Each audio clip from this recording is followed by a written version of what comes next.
शेखपुरा जिले के चेवाड़ा प्रखंड के करंडे थाना अंतर्गत धारी गांव में भूमि विवाद को लेकर दो पक्षों में विवाद हो गया।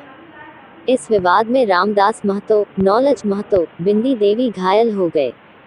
पीड़ित ने बताया, बिंदी देवी आदि जब अपने घर से खेत की ओर से जा रही थी तो आरोपी हारो महतो, नीतीश कुमार, पिंकू महतो, सनी कुमार ने मिलकर लाठी डंडे से हमला कर दिया, जिसमें से रामदास महतो बुरी तरह घायल हो गए।